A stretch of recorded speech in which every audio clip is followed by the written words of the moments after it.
আচ্ছা, তো তাহলে রেকর্ড করলাম। আর যারা রেকর্ডে শুনতেছেন, ক্লাসে আসেন নাই, কয়েকজন আছেন যারা বলছেন, যেমন ধরেন তহিদ ভাই, উনি মনে হয় শুক্র শনি এই সময় আসতে পারবে না। তো সবার জন্য বলতেছি, যদি আপনাদের মানে দেখা গেল যে বুঝতে প্রবলেম হয়, তাহলে উইকের মাঝখানে কোনো একটা সময় আমি ওটা বোঝাইতে পারি, নো প্রবলেম। দেখা গেল যে মঙ্গল বুধবার বা এরকম সময় সবার জন্যই, যারা শুধু ক্লাস অ্যাটেন্ড করতেছে না তাদের জন্যই না, দেখা গেলো কোনো রকম এক্সপ্লেনেশন দরকার, কারণ এক্সপ্লেনেশন ইজি, একটা স্ট্রাকচার ওয়েতে লেকচার দেওয়াটা ডিফিকাল্ট।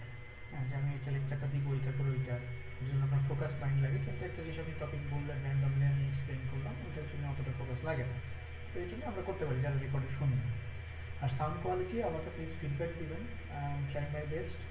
আমি অ্যাকচুয়ালি এখানে অনেক ফার্নিচার নিয়ে উঠি নাই, এই জন্য মানে অনেক রিভারবেশন হচ্ছে দু একটা রুমে। আচ্ছা, তো আজকে যেটা হবে, আর আমাকে প্লিজ ফিডব্যাক দিন, মানে ফিডব্যাক ছাড়া মানে মেশিন লার্নিংও কাজ করে না, মানুষ অ্যাকচুয়ালি ভালো কাজ করতে পারে না। যেসব মানুষ ফিডব্যাক নেয় না, তারা অ্যাকচুয়ালি দিন শেষে নিজেরও উপকার করতে পারে না, অন্যেরও উপকার করতে পারে না। হ্যাঁ, একরকম চলতেই থাকে, বাসে মেশিন লার্নিং মডেলের মতো। তো আমি যেটা করবো, অ্যান্ড্রয়েড এর যে কোর্সের যে একটা কোর্স আছে মেশিন লার্নিং, ওইটা থেকে কিছু আমার স্ক্রিনশট তোলা আছে। এটা যারা এমএল করছেন আর ডেটা সায়েন্স, সবাই না, কেউ কেউ হয়তো এটা দেখছেন, তো ওইটা আমরা একটা গো থ্রু দিব, যাতে আপনারা অফ ট্র্যাক না হয়ে যান। ওকে। আর টাইমিং টাইমিং নিয়ে ভাবার দরকার নাই, রেকর্ড থাকতেছে, সব কিছু দেখবেন, দেখে আমাকে প্রশ্ন করবেন। আমি দেখা গেলো যে ওয়ান টু ওয়ান কোয়েশ্চেনও করতে পারবেন। আমি এখন থেকে মনে হয় ইনশাল্লাহ ফুল টাইম অ্যাভেলেবল থাকবো। আর ঢাকায় আসলে আমার এমনিতে একটু শরীর খারাপ হয়, ওইটা আমার থাকবে মনে হয় এখন থেকে টুকটাক। তো ওইটা আমি আর আমল দিচ্ছি না, আমি অফিসের সাথেই আছি। সুতরাং আমি আপনাদেরকে দেখা গেলো 24 আওয়ার্সের সার্ভিসের মতো দিতে পারবো ইনশাল্লাহ। হ্যাঁ, যে যে মিডিয়ামে পারি। তো আপনারা শেখার চেষ্টা করেন, কারণ আমি প্রায় 2 বছর গ্যাপ দিয়ে বুঝতেছি ইন্ডাস্ট্রি অ্যাকচুয়ালি অনেক আগায় গেছে। মানে মোস্ট ইন্ডাস্ট্রি অ্যাকচুয়ালি ডাল হয়ে যায়, এই ইন্ডাস্ট্রিটা অনেক বেশি আরও ইন্টারেস্টিং হয়েছে। সো এবং এই জন্য আপনাদের বেসিকটারও বেশি দরকার। এই জন্য আমি রিক্যাপ সেশনটাও রাখতেছি। কোড আমরা যাবো, code is not that difficult. আমি ট্রাস্ট নিয়ে আমি করতেছি তো, কয়েক বছর ধরেই করতেছি, এবং এখন কোড মনে হয়েছে আরও ইজি। তো আপনাদের কনসেপ্টটা খুবই ইম্পর্টেন্ট যে কোনো কিছু। আর যেমন ধরেন সুজয় ভাই নাই এখানে, এরকম আমাকে একটা প্রশ্ন করছিলেন যে এটাকে আমার জন্য করবো কিনা ডিপ লার্নিং, কনফিউজড। একজন আছেন করেনি নাই, পরে করবেন বলছেন। তো আমি কনফিউশন জাস্ট একটা জিনিস বলবো, যদি কারোর শিখতে অনাগ্রহ থাকে, মানে দেখা গেলো কন্টিনিউয়াস আপনাকে লার্ন করতে হবে, যে আমি কন্টিনিউয়াস শেখাটা থাকবে আমার, আপনি যত এক্সপিরিয়েন্স হয়ে যান, নতুন একটা ফ্রেমওয়ার্ক আপনাকে দিবে, হয়তো আপনাকে 1-2 সপ্তাহ স্টাডি করতে হবে, 1 মাস স্টাডি করতে হবে। তো আপনি যদি শিখতে বা স্টাডি করতে আপনার অনাগ্রহ থাকে, যে না আমি একটা জিনিস শিখে নিলাম, যেটা আমাদের দেশের ইউরো কালচারে আমরা অভ্যস্ত, যে আমি একটা জিনিস শিখে নিলাম, ওই স্কিলটা সারা জীবন আমি করে গেলাম, আমার আর শেখা লাগলো না, বইটাই বেঁচে খাইলাম, তো ওইটা করলে মানে আইটিতেই থাকা যাবে না, হয়তো আইটির কিছু কিছু জিনিস থাকা যাবে, কিন্তু ওই এমএলএ ঢোকার দরকারই নেই যদি এরকম কারোর টেন্ডেন্সি থাকে। আমি আগেও বলছি, এখন আসলে ক্লিয়ার করে দিচ্ছি, জাস্ট অন রেকর্ডে যারা রেকর্ড শুনবেন আর যারা এখানে আসেন। তো এটা কন্টিনিউয়াস লার্নিং। লার্নিং বলতে এরকম 24 ঘন্টা করতে হবে, আপনার মাইন্ড ওপেন রাখতে হবে, এবং আপনাকে নতুন একটা টুলস ধরাই দিচ্ছে বা নতুন একটা সিচুয়েশনে ফেলতেছে, এটাতে কমফোর্টেবল থাকতে হবে। আপনি সব কিছু জেনে যাবেন না, আপনাকে জাস্ট অ্যালং দেয় প্রবলেম সলভ করে যেতে হবে, কিরিয়াস থাকতে হবে, দ্যাটস ইট। আর কিছু না। আপনার হাইলি স্কিল্ড, দেখা গেলো আপনি সব লিড কোডের 100-200 এক্সাম্পল পারেন, তারও বেশি পারেন, দরকার নাই। হ্যাঁ, ওইটা কেউ খুঁজতেছে না, আপনার কেউ খুঁজতেছে যে কন্টিনিউয়াস আপনার এফোর্ট দেওয়ার একটা ইচ্ছে আছে। আচ্ছা, তো বললাম যে একটু রিক্যাপ হবে, কারণ আমি চাই যে সবাই সেম পেজে থাকুক। হয়তো একটু স্ক্যাটার্ড হয়ে গেছে, হয়তো আমি এটার জন্য দায়ী কিছুটা, সমস্যা নেই, পোষায় যাবে ছিল। তো আমরা একদম ইমেল এর মানে আমরা ম্যাথ দেখছিলাম, ম্যাথের মধ্যেই ছিলাম, এবং ম্যাথটার মাধ্যমে আমার টার্গেট ছিল যে ম্যাথটার মাধ্যমে টেনসর ফ্লোটা, সরি পাইটর্সটাতে আপনাদের একটু কমফোর্টেবল করা। তো একটুখানি আমরা ব্যাকট্র্যাক করতেছি, জাস্ট কনসেপ্টগুলো একটু আমরা রিভিউ দিব, তারপরে আবার আমরা আপনার হলো ইসে ঢুকে যাব, আমরা আবার কোডে ঢুকে যাব, কারণ দিন শেষে কোডই লাগবে। ওকে, তো আমরা কোডে ঢুকে যাব, কিন্তু কনসেপ্টটা ক্লিয়ার থাকা খুব ইম্পর্টেন্ট।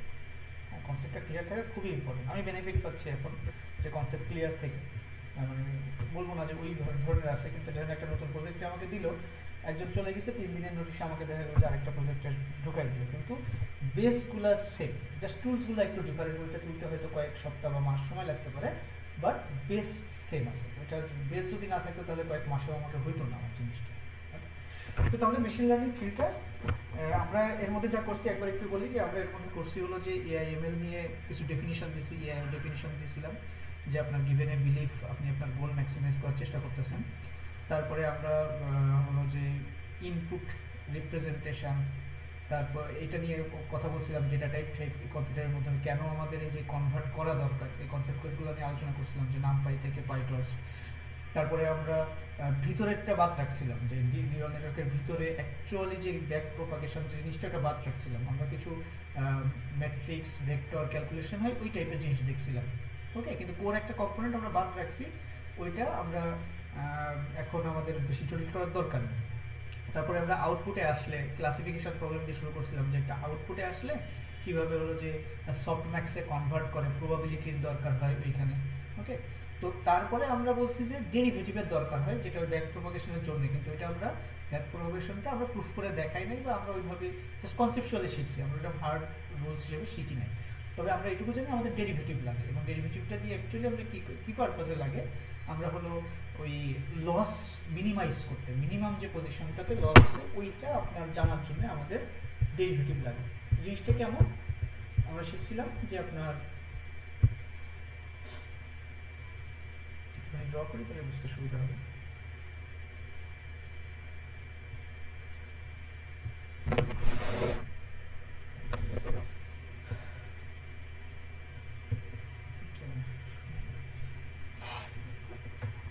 আচ্ছা আসতেছে,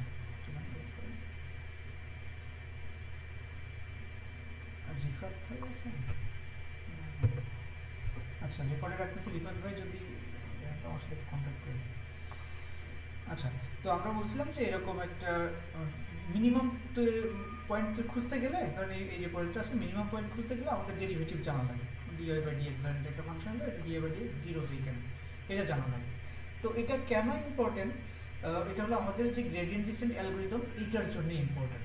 গ্রেডিয়েন্ট ডিসেন্ট অ্যালগরিদমটা অ্যাকচুয়ালি ডেরিভেটিভের উপর ডিপেন্ড করে, যেটা মিনিমাম খুঁজে। তো মিনিমাম খোঁজার দুইটা ওয়ে আছে, একটা হলো অ্যানালিটিক্যাল অ্যাপ্রোচ, একটা হলো যে আপনার কম্পিউটেশনাল অ্যাপ্রোচ। আমি মেশিন লার্নিং কোর্সের সময় এটা অনেকবার বলছি, তারপরে আমরা একটু মেমোরি জানতে হবে।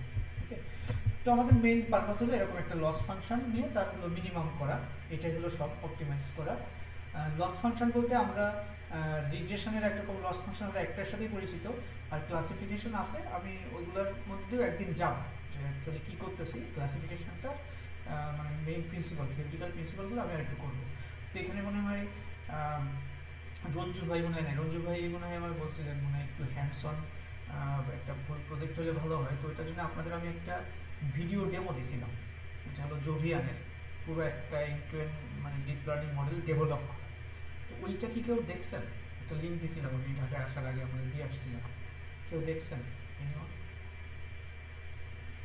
এনিওয়ান কেউ দেখেন নাই? কিবরিয়া ভাই, শাহরুল ভাই, কেউ দেখেন নাই? কিন্তু বলছি এটা ইম্পর্টেন্ট। আচ্ছা দেখেন, আমি একটা বলি, এখন এখন থেকে তো ইনশাল্লাহ কন্টিনিউয়াস হবে। তো আপনারা আমি যেটা বলি একটু ফলো করেন, যদিও হয়তো সামটাইম মেক সেন্স করবে না, কিন্তু একটু ফলো করেন, তাহলে দেখবেন ইনশাল্লাহ হবে। কারণ আমি এখানে এখানে কয়েক বছর আসি, মানে শুধু ফিল্ডে থাকে না, দেখো কাজ করলে যে সবাই পড়াইতে পারবে এরকম, আমি কয়েক বছর ধরেই পড়াচ্ছি। সুতরাং মানে আমার একটা ডিসেন্ট আইডিয়া আছে যে কোনটা করলে মোটামুটি হয়। তো আপনারা জাস্ট মনে করেন যে একটা ব্লাইন্ড ট্রাস্টের মতো এটাকে এগুলোকে ফলো করুন। ওইটা করলে কি হতো, আজকে যখন আমি থিওরিটা পড়াবো বা রিকাপ দিব বা রিকাপ না দিলেও আমি যদি আজকে লস ফাংশন পড়াইতাম তখন আপনি রিলেট করতে পারতেন এবং পাই টর্চের আপনার একটা কমফোর্টেবল তৈরি হতো। সবাই তো বুঝতেন না ওইখানে, সব বোঝার জন্যও দেই নাই, কিন্তু প্রসেসটা সম্পর্কে একটা আইডিয়া থাকতো এবং আমার একটা দুইটা ক্লাস বাস। ওকে, সুতরাং এখন থেকে একটু চেষ্টা করেন, আর সবাই যদি ওটা পারেন একটু জয়েন করার চেষ্টা করেন। ওকে, আমি চেষ্টা করবো ইনশাআল্লাহ আপনাদেরকে ভালো কিছু দেওয়া। আচ্ছা, তো এই হলো আমার গোল, এটা মিনিমাইজ করা। আর মিনিমাইজ করার জন্য আমরা একটা অ্যালগরিদম ইউজ করি। তো প্রথম কথা হলো অ্যালগরিদমটা কেন ইউজ করি, প্রথম কথা অ্যালগরিদমটা কেন ইউজ করি। তো আমরা যেহেতু ডেরিভেটিভ দেখছি ফার্স্ট ক্লাসে, আমি যাবো এটা রিক্যাপে যাবো, জাস্ট আমি একটু আগে কস্টটা কেন আমরা করতেছি এটা একটু কস্টটা এক্সপ্লেন করে, যে কোনো কিছু শিখতে গেলে আমাদের কেন শিখতেছি এটা ইম্পর্টেন্ট। তো প্রথম কথা হলো যে আমরা অ্যাকচুয়ালি এরকম ওয়ান ডাইমেনশনাল জায়গায় কাজ করব না, যে এক্স বা ওয়ান ডাইমেনশন বা টু ডাইমেনশনাল স্পেসে কাজ করব না। আমাদের হলো millions or billions of speech থাকবে। ওপেনের যে মডেলগুলো বিলিয়নস অফ প্যারামিটার বা ট্রিলিয়নস অফ প্যারামিটার প্রায় সুইচুই, তো তাহলে ওইখানে অ্যাকচুয়ালি এরকম ছোট ডাইমেনশনের ইয়েটা খাটে না, হিসাবটা খাটে না। এখানে আপনি হয়তো D I by D X zero set করে দিতে পারবেন, কিন্তু যখন মাল্টিপল ডাইমেনশন হচ্ছে তখন অ্যাকচুয়ালি আপনার এই ইকুয়েশনের নাম্বার মিলিয়নস অফ ইকুয়েশন। ধরেন আপনার যদি এরকম একটা ইকুয়েশন থাকে এক্স স্কোয়ার মানে 3x প্লাস দেখা গেল যে 4 ইকুয়ালস 0 ইকুয়ালস সামথিং, এখানে সামথিং আছে। তো এইটাকে আপনি হলো ডেরিভেটিভ করবেন, এইটাকে আপনি ডেরিভেটিভ করবেন। তো ডেরিভেটিভ করলে আপনি পাবেন এরকম 2x প্লাস 3 ইকুয়ালস 0। তো এরকম ধরেন আপনার 1 মিলিয়ন ইকুয়েশন আছে, এবং সেইগুলোকে আপনি যদি ক্যালকুলেট করতে চান, আমরা অলরেডি জানি যে সিকোয়েন্সিয়াল আর ভেক্টরাইজেশন। ভেক্টরাইজ করার সুবিধা কি, যে দ্রুত ক্যালকুলেশন হয়। এবং মেশিন লার্নিং এর একটা বড় সমস্যা হলো যে অনেকবার আমাকে ট্রাই করতে হয়, মডেলটাকে অনেকবার ট্রেন করতে হয়, টেস্ট করতে হয়। এতটুকু আপনাদের আইডিয়া আছে। তো তাহলে এই লুপটাকে আমাদের ট্রেন আর টেস্ট লুপ যেটা বলে, ট্রেন টেস্ট লুপ বা ডেভেলপমেন্ট সাইকেল, মেশিন লার্নিং এর একটা মডেলের ডেভেলপমেন্ট সাইকেল, এটা আমাকে মিলিয়নস অফ টাইমসও চালাতে হতে পারে।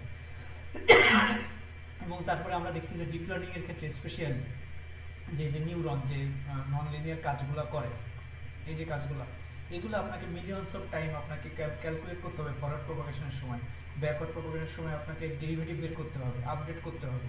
তো তাহলে এটা আমাদের প্রচুর ক্যালকুলেশন করতে হবে। এবং আমি যদি এরকম লিনিয়ার ইকুয়েশন সলভ করতে যাই, আপনি তো অবশ্যই সলভ করতে পারবেন। দেখা গেলো এখানে আছে 2x প্লাস 3, আর একটা দেখা গেলো যে 3x প্লাস মেবি 4, এরকম 0 থাকবে। তো এরকম অনেকগুলো ইকুয়েশন আপনি অবভিয়াসলি সলভ করতে পারবেন, বাট এটা স্কেলেবল না। ইস্যুটা হলো স্কেলেবিলিটির ইস্যু, যে আপনি যত দ্রুত মডেলটা ট্রেন করাতে চাচ্ছেন তত দ্রুত আপনি মডেলটা ট্রেন করাতে পারতেছেন না। আলটিমেটলি আপনার অনেক বেশি রিসোর্স লাগতেছে, ইটস নট প্র্যাকটিক্যাল। তো এই জন্য আমরা কি করি, এইরকম এই ফাংশনগুলোর একটা কম্পিউটেশনাল ওয়েতে সলভ করি। দেখা গেলো যে আমি এখানে পৌঁছাইতে চাই, আমি এখান থেকে শুরু করবো, এটা আইডিয়া আপনাদের আছে। হ্যাঁ, দ্যাট মিনস মেইন কথা হলো যে আমাদের এই ওয়েতে আমরা যে ইকুয়েশন সলভ করি, এই সলভ আমরা করবো না। এটাকে বলে অ্যানালিটিক্যাল অ্যাপ্রোচ, যে আমাদের কাছে ফর্মুলা আছে, ফর্মুলা দিয়ে আমরা সলভ করতে চাচ্ছি, কিন্তু এটা আমরা করবো না। ফর্মুলা সলভ করে আমরা কি করবো, আমরা ওই যে আপডেট করি গ্রেডিয়েন্ট ডিসেন্ট। আমাদের শহরে মোটামুটি আইডিয়া আছে, তারপর আমরা একটা ডিপি রেক আপ করবো। আমরা কেন করতেছি, কারণ এই কারণে যে স্কেলেবিলিটির একটা বিরাট ইস্যু। আমি যদি সিকোয়েন্সিয়ালি করি, নট প্র্যাকটিক্যাল এট অল। যে আপনার যদি এরকম 1 মিলিয়ন ইকুয়েশন থাকে বা 2 মিলিয়ন ইকুয়েশন থাকে, আপনি এটাকে যদি আবার 1 মিলিয়ন টাইম ক্যালকুলেট করতে চান, আপডেট করতে চান, তাহলে হিউজ টাইমের বিষয়, যতই ফাস্ট হোক কম্পিউটার। কারণ আমরা নিউরাল নেটওয়ার্কের জটিলতা কিছুটা জানি। আর তারপরে কি কথা আছে, যে আমরা যদি ওইটাকে প্যারালেলাইজ করতে চাই, আপনি বলতে পারেন যে আমরা এটাকে ভেক্টর হিসেবে সাজাবো। তো ভেক্টরের টাইম কমপ্লেক্সিটি যদি কারো জানা থাকে, তো এটা প্রায় almost cube. Okay, that means এটা খুব স্লো হয় কম্পিউটারের, মানে মেট্রিক্সের সাইজ বাড়ার সাথে সাথে। ধরেন দ্যাট মিনস সংক্ষেপে বলতে গেলে আপনার প্যারামিটার বাড়ার সাথে সাথে এটার টু দি পাওয়ার কিউব আকারে আপনার টাইম বাড়ে। যেমন ধরে যেমন আপনার যদি 10টা যদি ধরেন ক্যালকুলেশন থাকবে, 10টা ক্যালকুলেশনের জন্য আপনার দেখা গেল যদি 10 সেকেন্ড লাগে, আপনি যদি 100টা ক্যালকুলেশন নেন, তাহলে আপনার এখানে 10 টু দি পাওয়ার 3 সেকেন্ড লাগে। মিনস আপনার কিউব হিসেবে বাড়ে। দ্যাট মিনস সব থেকে ইম্পর্টেন্ট যেটা ইস্যু হচ্ছে computation issue, computation time. Time মানে কিন্তু এনার্জি। আমরা হয়তো অনলাইনে দেখতে পারেন যে ওখানে কী পরিমাণে এনার্জি খরচ করতেছে বা এআই মডেল ট্রেন করতে, এটা একটু ডিবেটের ব্যাপারে পর্যায়ে চলে গেছে। হ্যাঁ, তো এটা হলো ইস্যু। তো এই কারণে আমাদের এই গ্রেডিয়েন্ট ডিসেন্ট নামে একটা অ্যালগরিদম আছে, যেটা আমাদেরকে কম্পিউটেশনাল একটা ওয়ে দেয়, কম্পিউটেশনাল।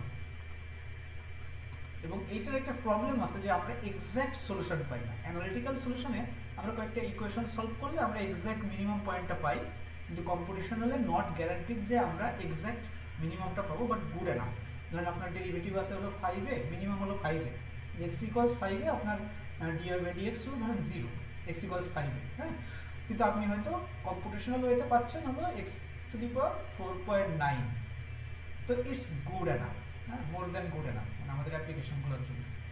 কি বলতেছি আরও ক্লিয়ার হবে আশা করি। আর সবার মোটামুটি ক্লিয়ার আছে অনেকেরই, যেমন সাহেব ভাইকে অনেক দিন ধরে আপনারা এপিতে আসেন, তো তারপরে এটা রিক্যাপ করা দরকার। আচ্ছা, তো মেশিন লার্নিং কি, জাস্ট কম্পিউটার নিজে নিজে শিখে, যে আপনার আমরা কি বলি ইনপুট দেই, আউটপুট পাই, আমি জাস্ট এইগুলোর মধ্যে একটু গো থ্রু করে যাচ্ছি যে আমরা ইনপুট আর করেসপন্ডিং আউটপুট দিই, সে নিজে গেস করার চেষ্টা করে, এটার সাথে এটার আমরা একটা কম্পেয়ার করে সেটাকে এখানে একটা ফিডব্যাক দিই। হ্যাঁ, ফিডব্যাকের মাধ্যমে সে শিখে। এটা আমরা প্রচুর আলোচনা করছি, অনেক আলোচনা করছি, তারপরে আমরা একটু দেখে যাই। হ্যাঁ, তো এটা হলো মেশিন লার্নিং। এই ইয়েগুলা আপনারা যদি কোর্সে তো এটা করতে চান করতে পারেন, অথবা আমি এই জিপগুলো দিতে পারি, আপনারা দেখতে পারেন জাস্ট স্লাইডগুলো। এটা অনলাইনেও মনে হয় ফ্রিলি অ্যাভেলেবল আছে, ইউটিউবে দেখতে পারেন। তো এটা মানে দেখলে জাস্ট আপনাদের এমনি একটু টাইম যাবে, দরকার নেই এইভাবে, আমি জাস্ট একটু রেফারেন্স হিসেবে এখানে রাখছি। তো তারপরে ধরেন যে আমাদের কি কি ছিল, যে সুপারভাইজ লার্নিং, আনসুপারভাইজ লার্নিং। তো আমরা যেটা বললাম এটা সুপারভাইজ লার্নিং, যে ওয়াইগুলো প্রোভাইড করতেছে। হ্যাঁ, যে আমরা এরকম যে কয়েকটা অ্যাপ্লিকেশন এখানে বলছে যে ইমেল, আমরা যদি বলি যে ইমেল স্প্যাম ক্লাসিফিকেশন যদি তৈরি করি, তো সেক্ষেত্রে আমাকে দিতে হবে যে একটা মেইল সেটা স্প্যাম কি না, এটা আমাকে বলে দিতে হবে। এটা আমরা মেশিন লার্নিংয়ে পড়ছি যে আমরা এরকম 0, 1 এরকম বাইনারি ক্লাসিফিকেশন আছে, সেই সেম জিনিসগুলো। তারপর ধরেন একটা অডিও থেকে ট্রান্সক্রিপশন তৈরি করতেছি, যে আমরা কথা বলতেছি ওইটাকে সে লিখে দিচ্ছে। তো সেক্ষেত্রে আমাকে জানা অডিওগুলোর জন্য তাকে ট্রান্সক্রিপশন আগে থেকে দিতে হবে, তারপরে অজানা একটা অডিওকে তাকে দিলে অজানা দেখলে সে ওইটা দেখে নাই, সে পরে আমাকে টেক্সট ট্রান্সক্রিপশন দিতে পারে। এটা হলো সুপারভাইজ লার্নিং। তো সুপারভাইজ লার্নিং এর মধ্যে দুই রকম আছে, রিগ্রেশন আর ক্লাসিফিকেশন। রিগ্রেশন কি, জাস্ট আমাকে একটা লাইন ফিট করাইতে হবে, যে লাইনটা বরাবর আমি প্রেডিক্ট করব। কেমন, যে আমার দ্যাট মিনস আমার যে আউটপুটটা হইতে পারে যে কোনো ভ্যালু হইতে পারে একটা কন্টিনিউয়াস রেঞ্জের মধ্যে। আমি একটা এক্সাম্পল দিই আপনাদের, হয়তো দেখে থাকতে পারেন আগে। ধরেন পরীক্ষায় পাস করে 33 যদি হয় পাস, তো তাহলে 33 গ্রেটার দ্যান অর ইকুয়াল 33 পাইলে, চলো যে আপনার যদি মার্কস হয় গ্রেটার দ্যান অর ইকুয়াল 33, তাহলে আপনি পাস, আর না হইলে আপনি ফেল। ওকে, পাস আর ফেল। তো এটা হলো একটা ক্লাসিফিকেশন প্রবলেম। কিন্তু আপনি যদি বলি আপনি কত মার্কস পাইছেন, ধরেন যে আপনি 0 থেকে 100 এর মধ্যে কত মার্কস পাইছেন, এটা হলো একটা রিগ্রেশন প্রবলেম, একটা কন্টিনিউয়াস রেঞ্জ। কন্টিনিউয়াস রেঞ্জ মানে এরকম না আপনি নেগেটিভ ইনফিনিটি থেকে পজিটিভ ইনফিনিটি হতে হবে, এরকম কিছু না। জাস্ট একটা রেঞ্জকে আপনি কিভাবে প্রেজেন্ট করতেছেন। তো আপনাদের মনে হয় একটু আমরা স্ট্যাটিস্টিক্স পড়ছি, ওই আইডিয়াটা আছে যে কন্টিনিউয়াস ডেটা টাইপ, আর হলো আপনার ডিসক্রিট ডেটা টাইপ, এরকম ক্যাটাগরিক্যাল ডেটা টাইপ, এই যে জিনিসগুলো ছিল ক্লাসিক্যাল মেশিন লার্নিংয়ে, সেম এখানেও সেম। তারপরে হলো আপনার এটা হলো রিগ্রেশন, জাস্ট মনে করানোর জন্য, তাড়াতাড়ি যাচ্ছে যে মনে করানোর জন্য, যেরকম লাইন ফিট করি আমরা, ডিফারেন্ট লাইন ফিট করতে পারি। ইট হেল্পস, ট্রাস্ট মি, এই জিনিসগুলো যে দেখলে এগুলো মনে পড়ে, রিইনফোর্স করে, আপনার লার্নিংটা ইজি। তারপরে ধরেন যে আপনার ক্লাসিফিকেশনে কি ছিল, এটা বাদ দিয়ে আমরা এই যে ক্যাটাগরি, ধরেন আমরা দুই টাইপের লেভেল থাকবে, দুইটাকে আমরা একটা ডিসিশন বাউন্ডারি দিয়ে ভাগ করব। মানে ক্যাটাগরিক্যাল আউটপুট আমরা যখন প্রেডিক্ট করতেছি, রিগ্রেশনে ছিল কন্টিনিউয়াস আউটপুট, আর ক্লাসিফিকেশনে ক্যাটাগরিক্যাল আউটপুট। ওকে, যদি কারোর এখান থেকে এখন কিছু আনক্লিয়ার থাকে আমাকে বলবেন, এটা হয়তো আর আলোচনা হবে না। হ্যাঁ, তারপরে ধরো যে সুপারভাইজ লার্নিং এর পরে গেল যে আপনার আনসুপারভাইজ লার্নিং। আনসুপারভাইজ লার্নিং এর লেভেল থাকে না, আমরা মানে দলবদ্ধ করার চেষ্টা করি, যে সিমিলার নেচারের যে জিনিসগুলো আছে, যেমন ধরেন এইখানে এটা হলো লেভেল আছে, দুইটা লেভেল, তো এদেরকে আমরা ক্লাসিফাই করতে পারি, বাট এদের কোনো লেভেল নেই, জাস্ট ইনপুট। তাদেরকে আমরা স্ট্রাকচার করি, মানে স্ট্রাকচার ফাইন্ড আউট করি, দুইভাবে করি আমরা। ক্লাসিক্যাল এমএল যখন দেখছিলাম তখন দেখছিলাম যে আমরা আইদার তাদেরকে দলে দলে ভাগ করি, অথবা তাদের ডাইমেনশন রিডিউস করি। দলে দলে ভাগ করার জন্য ক্লাস্টারিং অ্যালগরিদম ছিল, আর ডাইমেনশন রিডিউস করার জন্য পিসিএ টাইপের অ্যালগরিদম ছিল, বা ডিবি স্ক্যান টাইপের অ্যালগরিদম ছিল। ডিবি স্ক্যান ক্লাস্টারিং ছিল। আচ্ছা, তারপরে এটা বাদ, এখানে উনি এক্সাম্পল ইউজ করছেন, এগুলো এক্সাম্পল আমরা দেখতে পারি, যে কাস্টমার গ্রুপ করা এটসেট্রা, এগুলো আমাদের দেখা। Clustering, anomaly detection, dimensional detection, এই জিনিসগুলো হচ্ছে আপনার আনসুপারভাইজড। তো অ্যানোমালি ডিটেকশন এটা হলো আপনার ক্লাস্টারিং দিয়েও করতে পারেন অনেক সময়। এটা এটা একটা ডিফারেন্ট অ্যালগরিদমও আছে কিছু। হ্যাঁ, তো ফোকাসটা এখানে করি না, ফোকাসটা সুপারভাইজ আর আনসুপারভাইজ লার্নিং করে। অনেক সময় হয় কি যে শেখার একটা রং হয়, যে আমি দেখা গেলো যে আনসুপারভাইজের মধ্যে যতগুলো আছে অতগুলো আমাকে শিখতে হবে, ইটস নট লাইক দ্যাট। আপনাকে দেখা গেলো যে মেইন কনসেপ্টগুলো জানতে হবে, শেখাটাও শিখতে হবে একটু।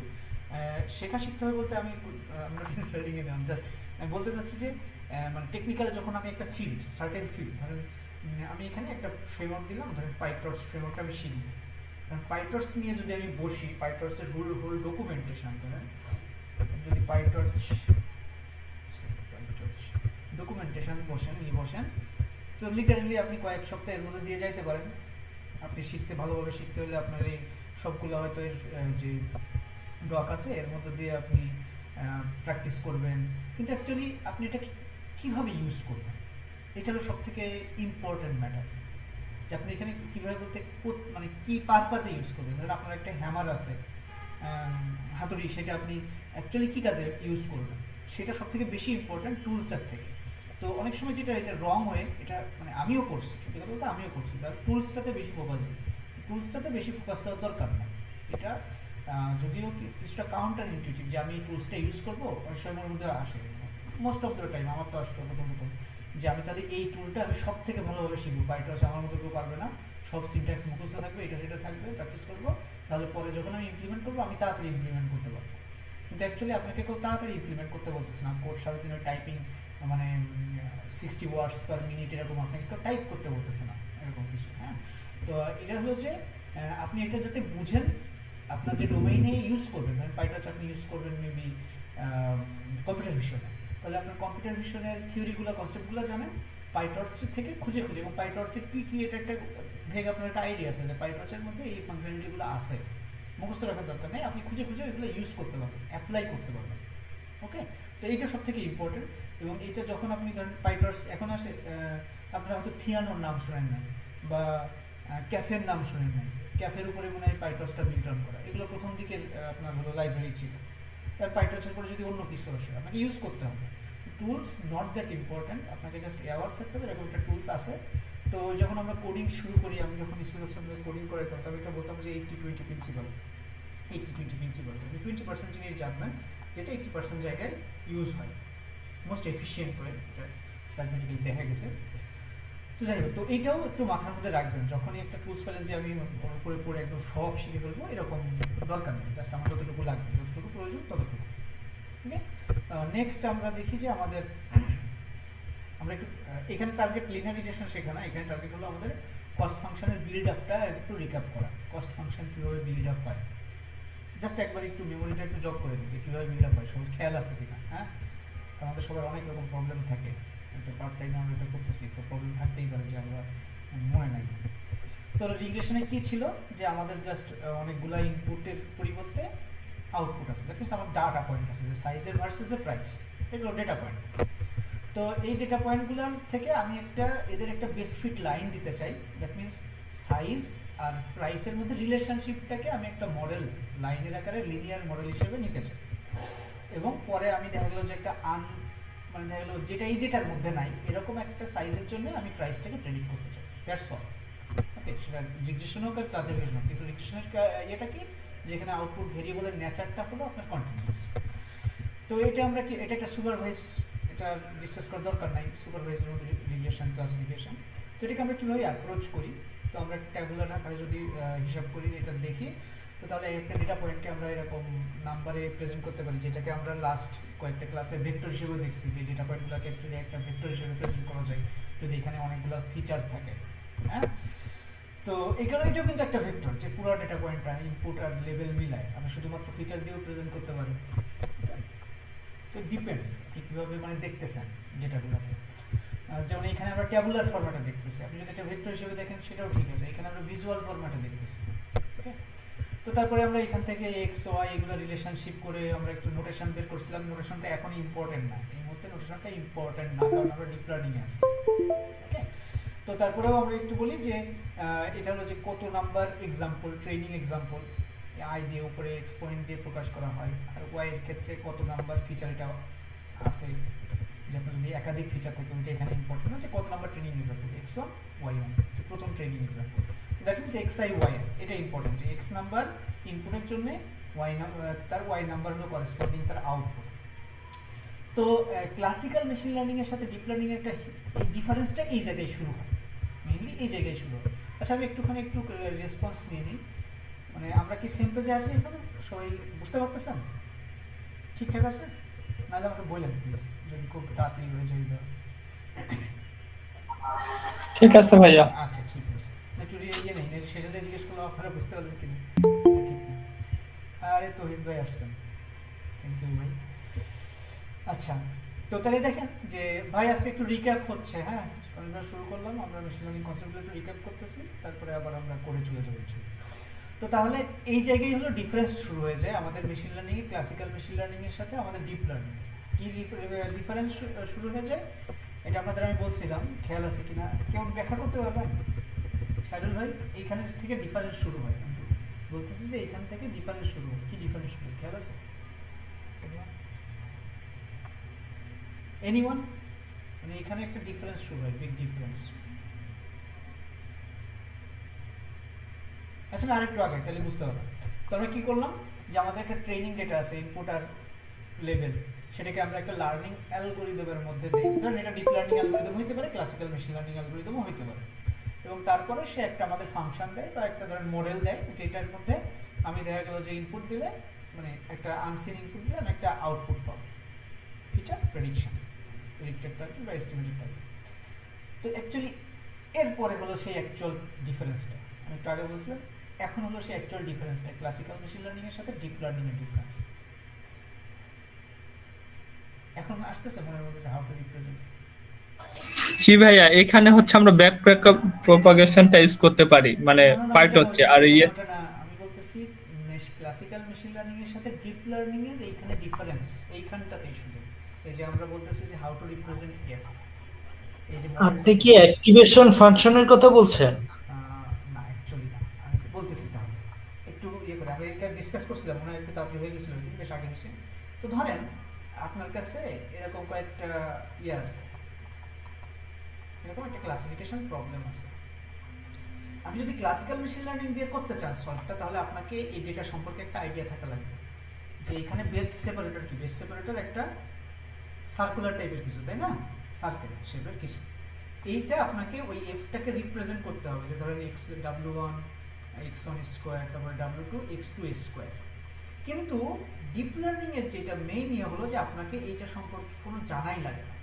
আপনি জাস্ট একটা স্ট্রাকচার নেবেন অনেকগুলো নিউরনের, ওরা নিজেরা এই যা যা লাগবে যে ফিচারগুলো এগুলো শিখে নেবে। ফিচার ইঞ্জিনিয়ারিং এর যে পার্থক্যটা আমি বলছিলাম, যে আমার এই সেপারেটরটা কেমন হবে, বা লাইন আমি লাইন ফিট করব নাকি কার্ভ ফিট করব, এইটার নলেজটা আমার আগে থেকে জানা লাগে ক্লাসিক্যাল মেশিন লার্নিং। এইখানটা হলো মেইন ডিফারেন্স। ডিপ লার্নিং কি করে, ডেটার ফিচার স্পেস সম্পর্কে আমার কোনো আইডিয়া থাকার দরকার নেই। ফিচার স্পেস বলতে কি বোঝাচ্ছি, ধরেন এরকম একটা ক্লাসিফিকেশন প্রবলেম আছে, ক্লাসিফিকেশন দিয়ে বোঝানো সহজ এই জন্য বলতেছি। এরকম একটা ক্লাসিফিকেশন প্রবলেম আছে, তখন আপনার একটা আইডিয়া থাকা লাগে যে এটা একটা লিনিয়ার ক্লাসিফিকেশন প্রবলেম। মানে আপনি এখানে লজিস্টিক রিগ্রেশন বা অন্য কিছু ইউজ করবেন যেটা লিনিয়ার ইন নেচার। কিন্তু আপনি যদি একটা নিউরাল নেটওয়ার্ক ইউজ করেন, তো সব নিউরাল নেটওয়ার্কেরই আপনার হলো বেসিক সেম, যে আপনি কয়েকটা লেয়ার কয়েকটা নিউরন, এখানে আপনার আগে থেকে জানা লাগতেছে না যে এটা একটা লাইন লাগবে না একটা সার্কেল লাগবে। দ্যাট মিনস সলিউশনের নেচার সম্পর্কে আগে থেকে আপনার জানা লাগতেছে। মানে ওই যেটা আমরা ডেটা অ্যানালাইসিস করে জানার চেষ্টা করি, যে দেখলো আমার একটা ডেটা যদি এরকম এরকম থাকে, তাহলে আমি বলবো যে এখানে আমি একটা লাইন ফিট করি। কিন্তু ডেটাটা যদি এরকম থাকে, এরকম এরকম থাকে, তাহলে আমি মেবি এখানে একটা কার্ভ ফিট করি। বোঝা গেল জিনিসটা? ডিপ লার্নিং আর হলো ক্লাসিক্যাল মেশিন লার্নিং এর একটা মেইন ডিফারেন্স। হ্যাঁ কি ভাই? জি ভাই। হ্যাঁ, জি ভাই। তো না বুঝলে বলবেন। এবং এই কারণেই কিন্তু আমরা ফিচার ইঞ্জিনিয়ারিং করি, এই কারণে আমরা সুইটেবল ফিচার বের করে নিই। ওকে, তো এইটা হলো বিগ ডিফারেন্স। এই ডিফারেন্সটা মানে দেখা গেল যে অ্যাকচুয়ালি আমিও ধরতে পারি না, প্রথম 2-1 বছরই তো ধরতে পারি না যে ডিপ লার্নিং এর অ্যাকচুয়ালি করতেছে কি। আমি দেখছি এখানে একটা মডেল নিচ্ছি, এখানে একটা মডেল নিচ্ছি, কিন্তু এটা মেইন আলটিমেট ডিফারেন্স হলো যে এইখানের মডেলটা আমাকে আগে অ্যাজিউম করে নিতে হচ্ছে যে আমি এটাই ফিট করাতে চাই। কিন্তু ডিপ লার্নিং আপনার অ্যাডজাস্টেবল। কীরকম অ্যাডজাস্টেবল আমি বলি, ধরেন ধরেন এরকম একটা এক্সাম্পল দিলাম। এইখানে ধরেন আমি একটা সার্কেল, ধরেন এটা একটা পারফেক্ট সার্কেল ধরেন, এই সার্কেলটা দিয়ে এটা সেপারেবল, হ্যাঁ। তো এটা সার্কেলই থাকবে। আমি যতক্ষণ পর্যন্ত ধরেন আমার যে এফ অফ এক্স ইকুয়ালস সমান বললাম যে W one X one square plus W two X two square, এটা যতক্ষণ পর্যন্ত আমি এই ইকুয়েশনটা চেঞ্জ না করব, ততক্ষণ পর্যন্ত এটা সার্কেলটা থাকবে। মেবি এরকম হইতে পারে সার্কেলটা একটু শিফট করে এইদিকে যাইতে পারে, সার্কেলটা গ্রো করতে পারে, সার্কেলটা শ্রিঙ্ক করতে পারে, কিন্তু শেপটা কনস্ট্যান্ট, শেপটা সেম থাকবে। কিন্তু দেখা গেল আমার প্রবলেমের নেচারটা এরকম, প্রবলেমের নেচারটা মেবি এরকম, দ্যাট মিনস আমার প্রবলেমটা এরকম সেপারেটর লাগে। ওকে, ক্লাসিক্যাল মেশিন লার্নিং এ আমি এটা অ্যাসিড করতে পারি, কিন্তু যদি আমি এটা করতে চাই আমাকে এটা চেঞ্জ করতে হবে, মেবি x1 স্কয়ার x2, তারপর দেখা গেল যে x2 স্কয়ার x1, এরকম টার্ম আমাকে অ্যাড করতে হবে, আমাকে নিজে থেকে ফিচার ইঞ্জিনিয়ারিং করতে হবে, আমার নলেজ থাকতে হবে যে কি কোন ফিচারগুলো ইম্পর্টেন্ট। দ্যাট মিনস এটা হ্যাসেল কিন্তু। ওকে, দ্যাট মিনস আমি যদি চাই যে আমার এটা শেপটা অ্যাডজাস্ট করব যেটার সাথে সাথে, তখন আমাকে আগে ওই সেই অ্যাডজাস্টটা নিতে পারে এরকম একটা মডেল নিতে হবে। ওকে, মডেলটা আগে থেকে ফিক্সড করতে হবে। কিন্তু ডিপ লার্নিং কি করে, ডিপ লার্নিং আমি যাই দেই, ডিপ লার্নিং জাস্ট ও অ্যাডজাস্ট করে নেয়। দেখা গেলো ও হয়তো সার্কেল দিয়ে শুরু করছে, ও পরে আস্তে আস্তে অ্যাডজাস্ট করে মানে ই করে দিল, নিজেকে ভালো ক্লাসিফায়ারে পরিণত করবে। তো এটা একটা হিউজ ডিফারেন্স। এটার মধ্যে পার্থক্য কি, যে আপনি সার্কেল থেকে এখানে আসতে গেলে মাঝখানের এই ফিচার ইঞ্জিনিয়ারিংগুলো আপনার লাগবে, কিন্তু ডিপ লার্নিংয়ে এটা লাগবে না। ডিপ লার্নিংয়ে আপনি just actually underneath foot feature engineering হচ্ছে, কিন্তু এটাও নিজে নিজে করতেছেন। আপনি কি কন্ট্রোল করতেছেন, আপনি হয়তো এই তিনটা এখানে ছিল, তিনটা এখানে ছিল, আপনি হয়তো আর তিনটা এখানে অ্যাড করছেন, অথবা একটা লেয়ারের হয়তো লেন্থ বাড়াইছেন, মানে উইথ বাড়াইছেন, এটা বলতে চাচ্ছি। আপনি লেয়ার কন্ট্রোল করেন, ইন্টারনালি ও কিন্তু ফিচার নিয়ে নিচ্ছে, কারণ দেখা গেল যে এখানে যখন একটা আমি অ্যাড করতেছি তখন এই তিনটা আবার এই জায়গায় আসতেছে না, তারপরে এখান থেকে আবার সবগুলোতে যাচ্ছে। তো দ্যাট মিনস আলটিমেটলি ওইটাই হচ্ছে, কিন্তু এটা ফিচার ইঞ্জিনিয়ারিংটা অনেকটা অটোমেটেড। এবং আরো একবার বলি, আগেও বলছি ফিচার ইঞ্জিনিয়ারিং আর প্রি প্রসেসিং ডিফারেন্ট জিনিস। প্রি প্রসেসিং তো মোটামুটি সব কিছু আমাদের আলোচনা হয়ে যাবে, প্রি প্রসেসিং আর ফিচার আপনার হলো যে ইঞ্জিনিয়ারিং। ওকে, প্রি প্রসেসিং বলতে ডেটাটাকে সুইটেবল করা, মানে আমি একটা ব্ল্যাক বক্সের মধ্যে দিচ্ছি, সেটা এমএল মডেল হোক ডিএল মডেল হোক, এটাকে দিব, এর যে নিতে পারে এরকম একটা সুইটেবল ফরম্যাটে দেওয়া, এটা হলো প্রি প্রসেসিং। ফিচার ইঞ্জিনিয়ারিং হলো যে আমার সলিউশনটাকে এক্সপেক্টেড মানে অ্যাকুরেসিতে আনার জন্য আমার মডেলের নেচারটাকে যদি আমি চেঞ্জ করতে চাই বা ফিচারগুলোকে আমি চেঞ্জ করতে চাই। ওকে, তো এটা কিন্তু খুবই ইম্পর্টেন্ট ডিস্টিংশন। এখন আমার মনে হয় আপনারা যদি ডিপ লার্নিং করতেছেন আপনাদের এটা জানা উচিত। তো তাহলে রিপ্রেজেন্ট এক্স, যে আমরা একটা লাইন ফিট করতে চাই, তাহলে আমি শুধু লাইনই ফিট করতে পারবো, আমি কার্ভ করতে পারবো না। আমি যদি কার্ভ করতে চাই তাহলে আমি এখানে আবার এক্স স্কোয়ার আমাকে ইন্ট্রোডিউস করতে হবে। এটা কিন্তু বিগ ডিফারেন্স। আমি যদি এখানে কার্ভ নিতে চাই, যে বললাম যে আমি কার্ভ নিতে চাই, কিন্তু আমি কার্ভ কিন্তু লাইন দিয়ে পাবো না, কার্ভের জন্য আমার কার্ভের ইকুয়েশন লাগবে। ওকে, এটা একদম ক্রিস্টাল ক্লিয়ার থাকবে যে অ্যাকচুয়ালি এমএল মানে ডিএল এর নেসেসিটিটা এই জন্যই প্রয়োজন। হ্যাঁ, ফিচার ইঞ্জিনিয়ারিংটা অটোমেট করার জন্য। তারপর আমরা দেখছি যে আচ্ছা ভাই, এখানে একটা কোশ্চেন ছিল। আচ্ছা, আমরা যে 1 হট এনকোডিং করি, এটা আমাদের কিসের আওতায় পড়ে? এটা ফিচার ইঞ্জিনিয়ারিং এর আওতায় পড়ে না? অনটেন করি বা ফিচার সিলেকশনের ক্ষেত্রে? হ্যাঁ, যখন আমরা 1 হট এনকোডিং দেন, এরকম আরো যে এনকোডিং গুলো করি। আচ্ছা, অনটেন কোডিং অ্যাকচুয়ালি আপনার প্রি প্রসেসিং এর মধ্যে পড়ে মেইনলি। এখন মানে এটা কিন্তু সেপারেট না, আমি বলতেছি যে প্রি প্রসেসিং ফিচার ইঞ্জিনিয়ারিং সব ক্ষেত্রে যে আপনি মানে সেপারেট করতে পারবেন এরকম না। যে অনটেন কোডিং যে আপনি যখন করতেছেন, আপনি ধরেন একটা জিনিস যে আপনি বাইনারি আছে 1 0, তখন কিন্তু আপনি ফিচার বাড়াচ্ছেন না, তাই না? কিন্তু যখন অন এনকোডিং করতেছেন তখন কিন্তু আপনি অনেক পরিমাণ ফিচার বাড়াইতে পারেন, তাই না? জি, সেক্ষেত্রে কিন্তু ফিচার ইঞ্জিনিয়ারিংও কিছুটা হচ্ছে, এবং এগুলো কিন্তু ওই জন্য ক্লাসিক্যাল মেশিন লার্নিং বলছি যে এগুলো কিন্তু এই জন্য প্রবলেমেটিক। ওই যে ড্রপ করে দিই আমরা, drop first drop last, data reduce করার চেষ্টা করি। হ্যাঁ, কারণ যখন আপনি যেটা মডিফাই করবেন, ওইটা যেটা মডিফাই করবেন বলতে যে ফিচার শ্রাঙ্ক করলেন বা ইনক্রিজ করলেন, কারণ সেটা হলো যে তার পাওয়ারে হোক বা তার নাম্বারে হোক, যে আপনি x1 x2 এই দুইটা মিলাই আপনি x করলেন বা x কে ভাগ করে x1 x2 করলেন। তো ওয়ান হট এনকোডিং অ্যাকচুয়ালি এরকমই হচ্ছে। তো তাহলে সেক্ষেত্রে কিন্তু এটা ফিচার ইঞ্জিনিয়ারিং হয়ে যায়, যে এটা কিন্তু একদম ডিফারেন্ট প্রসেস না। আমি বলতেছি যে কখনো কখনো আপনি প্রি প্রসেস করলে সেটার ফিচারের উপরও ইফেক্ট পড়ে, কিন্তু মেইন ডিফারেন্সটা এরকম যে প্রি প্রসেস করা মানে আমাদের এটাকে সুইটেবল ফরম্যাটে নিয়ে। অনেক সময় প্রি প্রসেস করতে গেলে আমাকে নতুন কিছু নুয়ান্স ইন্ট্রোডিউস করাতে হইতে পারে, বাট ব্রিলিয়ান্ট অবজারভেশন। তো এখন তার মানে বুঝতেছি ভাই আরেকটা কোশ্চেন। হ্যাঁ, আচ্ছা, এটা পুরো পার্টটাই তো আমাদের ইডি এর আওতায় পড়ে যাচ্ছে, তাই না? হ্যাঁ। এক্সপ্লোরেটরি ডেটা অ্যানালাইসিস এর না, আওতায়। প্রি প্রসেসিংটা ইডিএর আওতায় পড়ে না। ইডিএর আওতায় কোনটা পড়ে জানেন? ইডিএর আওতায় পড়ে এই যে সিলেক্ট করতেছেন না, হ্যাঁ হ্যাঁ, সিলেক্ট করার আগ ইডি এর পর্যন্ত, আওতায়। এই সিলেক্ট করার আগ পর্যন্ত আপনি যখন মডেল সিলেক্ট করে ফেলেছেন, তখন আপনি ওর মধ্যে মডেল সিলেক্ট করার পরে তোর মধ্যে ডেটা দিবেন, তাই না? মডেল যখন মানে ইডি এর ইডি এর মধ্য দিয়ে তো আমি চার্টগুলা দিয়ে ভিজুয়ালাইজেশন করে দেখবো যে আমার ডেটাটার কোনটার সাথে কোনটা বেশি কোরিলেশন বা হচ্ছে কেমন এগুলো আমি টাইপের সিলেক্ট মডেল চান, কেমন টাইপের হ্যাঁ হ্যাঁ রিলেশনশিপ আছে। এটাই তো। তাহলে মডেল ঠিক করার পর আপনি যেটা করবেন ওটা কিন্তু আপনার প্রি প্রসেসিং এর মধ্যে পড়ে যায় টেকনিক্যালি, এটা আপনি বলতে পারেন এটা। আর এটা তো জি লিনিয়ার না, আপনি দেখা গেলো মডেল সিলেক্ট করলেন, মডেলটা ভালো কাজ করলো না, আবার আপনি মানে দেখা গেলো যে আবার ইডিএ তে চলে যাবেন। কিন্তু মেইন জিনিসটা হলো যে ইডিএ অ্যাকচুয়ালি আমার প্রবলেমের মানে সলিউশনের নেচার কেমন হবে, ওই যে বললাম সার্কুলার হবে নাকি কার্ভি হবে, ওইটা খুঁজে বের করতে হেল্প করে। হ্যাঁ, আমরা যে সব জেনে ভুল করি এরকম না, জাস্ট একটা ইনটিউশন নিই, ওইখান থেকে ট্রাই করি, তো ট্রায়াল এন্ড এররের মাধ্যমে শিখি। ক্লিয়ার? আচ্ছা জি ভাইয়া ক্লিয়ার। আচ্ছা আচ্ছা, থ্যাংক ইউ। সবাই প্লিজ একটু এরকম মনোযোগ দিন। তো দেখা হলো তারপরে আপনাকে থ্যাংক ইউ এত সুন্দর করে বোঝানোর জন্য। না না, যাই হোক আপনাদের বোঝাইতে বোঝাইতে শিখতেছি।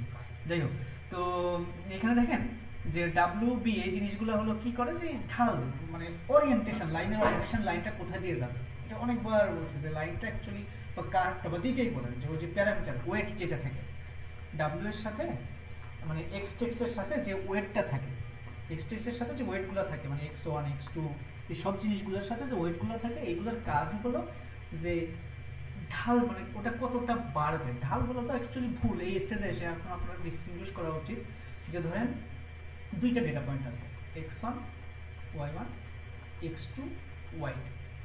এখন ধরেন এক্স ওয়ানের সময় ওয়াই ওয়ান যেমন ছিল, এক্স টু আসলে ওয়াই টুর চেঞ্জটা কেমন হলো।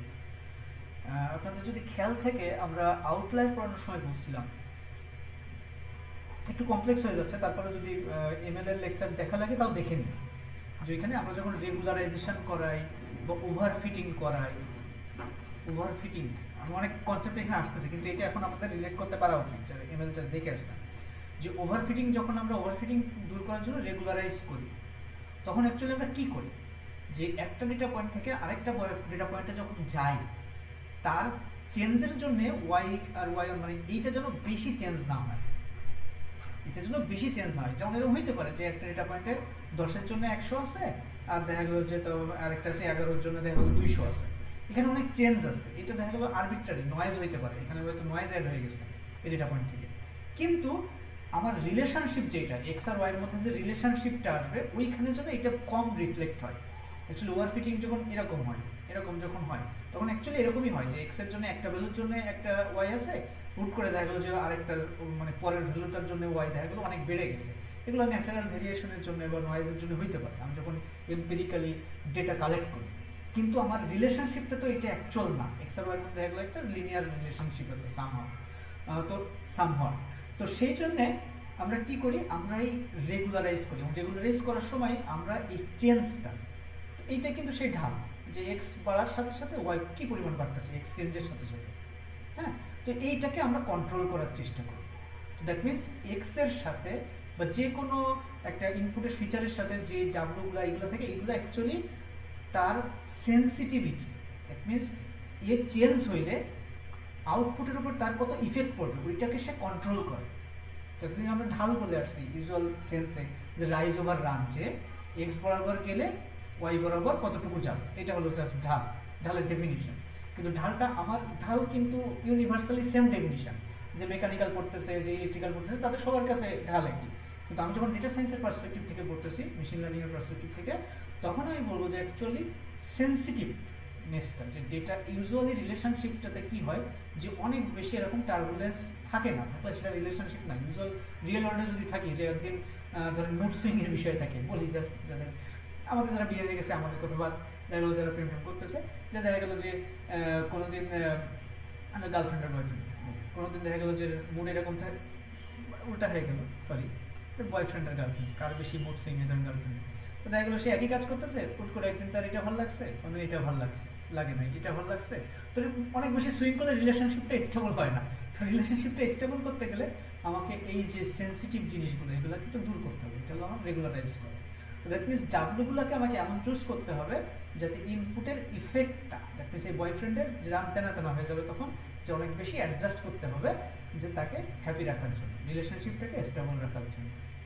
এর বেশি সিলি এক্সাম্পল আমার কাছে আর নাই। যাই হোক, তো তাহলে ডাব্লুগুলার অ্যাকচুয়ালি পারপাস হয়, ডাব্লুগুলা কি করে, সেন্সিটিভনেসটাকে কমায়। আর অ্যাকচুয়ালি যদি আমরা পিকচারিয়ালি দেখি, তো তাহলে এটা লাইনের ওরিয়েন্টেশনটা চেঞ্জ করে, হ্যাঁ, লাইনের ওরিয়েন্টেশনটা চেঞ্জ করে।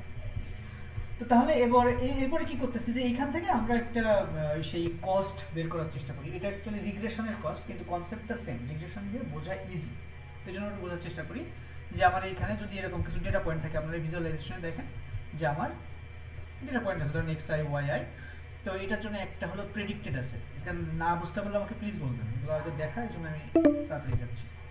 ধরেন এখানে আমার এক্স আই এর জন্য অ্যাকচুয়াল হওয়া উচিত ওয়াই আই, কিন্তু ওয়াই হ্যাট আই হচ্ছে, একটা ডিসক্রিপেন্সি আছে। ওই যে বললাম মডেল যা প্রেডিক্ট করে তার সাথে অ্যাকচুয়ালের একটা ডিফারেন্স আছে, ওই ডিফারেন্সটা হলো এরর, তাকে আমরা স্কোয়ার করি ফর সাম রিজন। এটা মেশিন লার্নিং এর আপনাদের লেকচারে পাবেন কেন আমরা স্কোয়ার করি। আর যদি কোয়েশ্চেন থাকে আমাকে বলেন, আমি আলাদা ভিডিও বানায় দরকার হলে দিয়ে দিব যদি কারোর ডাউট থাকে, কিন্তু এটা এমএল এর লেকচারে থাকা উচিত যে আপনার কেন আমরা স্কোয়ার করি। ওটা ডিসকাস করতে গেলে আরো একটা লেকচার চলে যাবে। তো আমরা স্কোয়ার করি, তো স্কোয়ার করার পরে আমরা এটাকে জাস্ট অ্যাভারেজ করতেছি করে, এটা আমার কস্ট ফাংশন। মেইন হলো যে আমরা এই যে জিনিসটা কার্সরটা খেয়াল করেন যে এই ওয়াই হ্যাট আর ওয়াই আই এই দুটাকে কম্পেয়ার করতেছি। এখানে আমরা তাদেরকে মাইনাস করে স্কোয়ার করতেছি, অন্য জায়গায় অন্যভাবে করি, এবং এর ফলে আমাদের যে ডিসক্রিপেন্সি, যেটা বলছিলাম যে মডেল যেটা প্রেডিক্ট করে আর অ্যাকচুয়াল যে ভ্যালু, তার মধ্যে যে একটা গ্যাপ থাকতে পারে, ওইটাকে একটা ফাংশনের ওয়েতে দিচ্ছি। যখনই আমি ফাংশনের ওয়েতে দিচ্ছি, তখনই আপনাদের খেয়াল আছে কিনা, একটু আগে আমরা আলোচনা করছি, যখনই আমরা ফাংশনের মধ্যে দিচ্ছি তখনই আমাদের এরকম একটা রিলেশনশিপ আকারে যাচ্ছে। ধরেন এটা আমার এরর, মেবি এটা হলো যে আমার হলো এক্স এর ভ্যালু বা ওয়াই এর ভ্যালু, হোয়াট এভার ভ্যালু, একটা ফাংশনের মধ্যে আমি তখন এটাকে দিতে পারতেছি, দিলেই আমি তখন তার মিনিমামটা বের করতে পারতেছি। তো তাহলে ম্যাজিকটা হচ্ছে এখানে, ম্যাজিকটা অ্যাকচুয়ালি এই যে এররে মানে কস্ট ফাংশনে কনভার্ট করাটা, এটা হলো ম্যাজিক মেশিন লার্নিং। তো তাহলে আমাদের যে প্রেডিক্ট করতেছে আর অ্যাকচুয়াল যেটা ভ্যালু আছে, এই দুইটাকে আমাদের সামহাও কম্পেয়ার করতে হবে। যখনই এটাকে আমরা একটা কম্পেয়ারের মধ্যে, একটা ইকুয়েশনের মধ্যে আনতে পারবো, ওইটা আমার তখন আমার অর্ধেক প্রায় সব কাজই হয়ে গেল। এটাকে জাস্ট আমার তখন অপটিমাইজ করতে হবে, এবং অপটিমাইজেশনের জন্য ডিফারেন্ট টাইপ অফ অ্যালগরিদম থাকতে পারে, classical machine learning algorithm, deep learning algorithm, এগুলো জাস্ট অপটিমাইজেশন অ্যালগরিদম। মেইন ট্রিকটা হলো এই কস্ট ফাংশন। কস্ট ফাংশনটা কতটা effective and efficient, effective and efficient, এই দুইটা টার্ম আমি খুব জোর দিই, আপনাদের অনেক সময় দিছি, এখনো দিব। ইফেক্টিভ হলো যে অ্যাকচুয়ালি কাজে লাগতেছে কিনা, আর এফিশিয়েন্ট হলো যে আমার সেটা রিসোর্স, মানে আমাদের ক্ষেত্রে সেটা কম রিসোর্স লাগতেছে কিনা, সব জায়গায় মোটামুটি, যে আমাদের ক্ষেত্রে কম্পিউটারে কম রিসোর্স, টাইম কম লাগতেছে। তো তাহলে ইফিশিয়েন্ট কিনা একাধারে, এবং ইফেক্টিভ কিনা। ইফেক্টিভ বলতে আমি দেখা গেলো যে ইকুয়েশনটা সলভ করতেছি কিন্তু এইখানে না এসে ওই দিকে যাচ্ছে, এটা ইফেক্টিভ না যতই ফাস্ট হোক। আর দেখা গেলো একটা ইকুয়েশন একটা এদিকে আসতেছে, মিনিমামের দিকে আসতেছে, বাট দেখো স্লো আসতেছে, ইটস নট দ্যাট এফিশিয়েন্ট। কিন্তু আমাদের একই সাথে ইফেক্টিভ অ্যান্ড এফিশিয়েন্ট জিনিসটা দরকার। তো এইটা দেখা গেলো যে আমরা যদি এখন প্লট করি, এগুলোর দরকার নেই, আমরা জাস্ট এটাকে প্লট করতেছি যে ডিফারেন্ট লাইন থাকলে কস্ট ফাংশন কেমন হতে পারে। ধরেন আমাদের কাছে একটা পয়েন্ট আছে, এই তিনটা পয়েন্ট আছে ট্রেনিং ডেটা, এর মধ্যে দিয়ে আমি এই লাইনটা যদি ড্র করি, তাহলে আমার কস্টটা একচুয়ালি জিরো, কস্টটা জিরো, কারণ এদের মধ্যে কোনো ডিফারেন্স নাই, অ্যাকচুয়াল আর প্রেডিক্টেডের মধ্যে কোনো ডিফারেন্স নেই। তাহলে যখন এটা হলো w=1, তখন এইটা w যদি 0.5 হয়, তখন দেখেন আরেকটা পয়েন্ট পাচ্ছে, এই যে লেন্থগুলো, এটা হলো তার ডিস্টেন্স। ওকে, তাহলে এই একটা পয়েন্ট পাইলাম, w=0.5 হলে এটা। তো মেইন ইয়েটা হলো যে আমরা যদি এরকম চেঞ্জ করি, তাহলে আমরা শেষ পর্যন্ত যে এরকম একটা শেপ পাবো, এই শেপটা পাবো। এটা খুবই সিম্পল একটা শেপ, এটা কনভেক্স শেপ। আমাদের লিনিয়ার রিগ্রেশনের জন্য, ডিপ লার্নিং এর জন্য আমরা অনেক কমপ্লেক্স টাইপের শেপ পাবো, সেগুলো কিন্তু সেটা সেম প্রিন্সিপাল মেনে চলে। ওকে, এগুলো আমাদের লাগবে। তো তাহলে এইটাকে এখন আমার এই মিনিমাম জায়গাটায় পৌঁছাইতে হবে, এবং এইটা পৌঁছানোর জন্য আমরা গ্রেডিয়েন্ট ডিসেন্ট নামে একটা অ্যালগরিদম ইউজ করি।